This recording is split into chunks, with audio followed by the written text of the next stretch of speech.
Let's start this week with a question. How big is your circle? Some would call it a bubble, but it's that space in which you are comfortable with people entering. We all know people who violate our circle, don't we? You know, like close talkers. Yeah, that can be a little weird. Nowadays, we find ourselves in a situation where we have had to draw our circle even wider, haven't we? Like a 6-foot radius wide, right?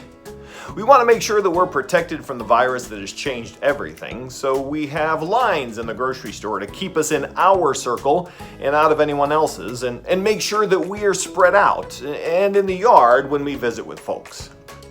But when we're talking about parenting, you still need to draw your circle wider yet. But instead of the purpose being to protect ourselves by keeping people out, it's to invite more people in. In episode 2 of the Parenting Minute, or 2 or 3, we talked about the fact that your child needs people in their life other than you. It would be tempting to take this news personally and be hurt by it, or be proud and think that we can do this parenting thing all by ourselves. But when we are inclined to feel either of those ways, we make it about us instead of about our kids. When we make the shift to it being about our kids, we accept the fact that we need more people speaking into our kids' lives, and we widen the circle to invite others in. Widening the circle means a couple of things. First, it means pursuing relationships for your son or daughter. Statistics show that there is a considerable uptick in the number of teens who keep attending church after they graduate when they have had at least one adult from their church make a significant investment in their lives. Only one. And when the number of invested adults increase, so do the chances that they will stay connected to church. You see, the older they get, the more important it is for kids to have someone in their lives saying the same things their parents would, only in a different way. So wouldn't it make sense for us as parents to pursue those relationships?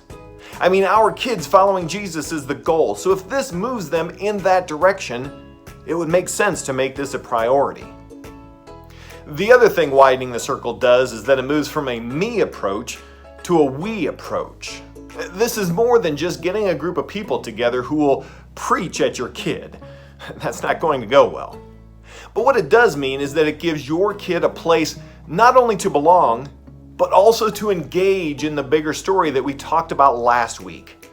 The right community not only offers something for your kid, but it also expects something from your kid. Your kid brings a lot to the table, and the world needs what that is.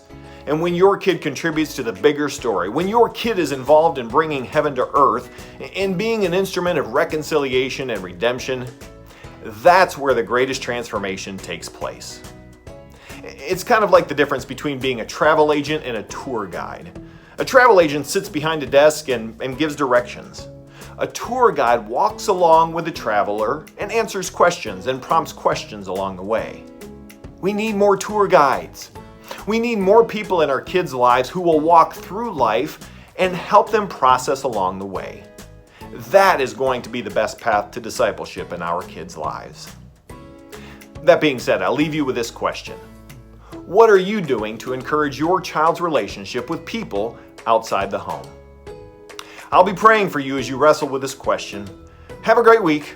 We'll see you next Thursday.